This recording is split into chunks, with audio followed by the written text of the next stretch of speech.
Good day mga ka-trouble. Dala naman tayo sa ating balitang basketball. Pero bago yan, huwag kalimutang subscribe at hit na rin ang notification bell para maging updated kayo sa ating mga video. Alright, mga ka-trouble, ngayong araw pag-uusapan about sa NBA. Most likely about sa LA Lakers, sa mga naging laro sa NBA ngayong araw. Bigyan ko kayo ng mga quick updates at saka sa mga bagong trade na naganap ngayong araw din. So unahin muna natin ang laro ng Los Angeles Lakers at Magic or Orlando Magic. So magandang laro ito mga ka-trouble dahil hanggang dulo naging close po ang labanan mula first quarter hanggang fourth quarter.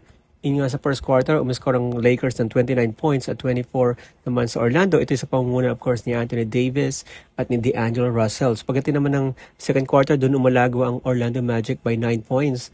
So, mababa ang lamang ng Lakers na bumaba na lang po sa 4.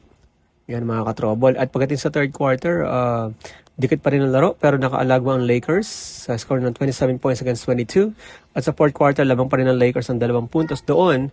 So that's why nanalo sila 106-103. Ito ay sa pangunguna ni D'Angelo Russell na kumana ng 28 points, 2 rebounds at 8 assists.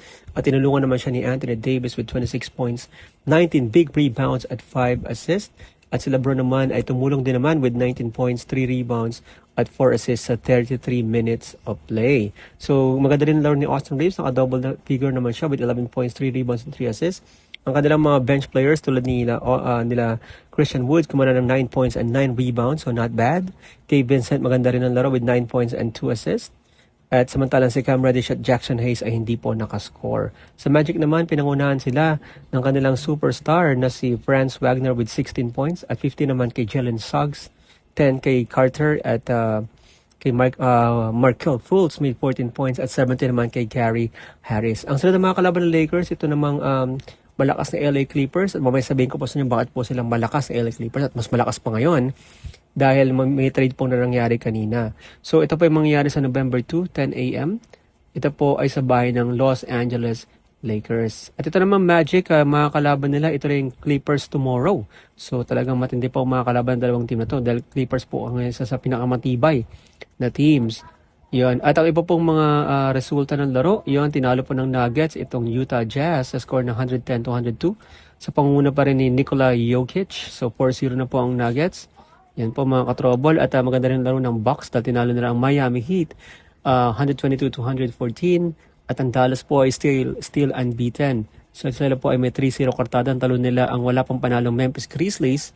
Ito 125-110 sa pangunguna of course ni Luka Doncic na kumana ng 35 points, 12 rebounds at 12 assists. Yan, sa mga iba pang laro, tingnan nyo na lang po dyan at makikita nyo katulad po ng Warriors.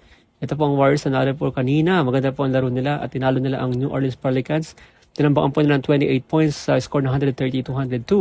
Ito ay sa pangunguna ng mainit na si Stephen Curry with 42 points, 5 rebounds and 5 assists. Ito po yung ating mainit na balita ngayong araw mga ka-trouble. Ito ay kalalabas lamang.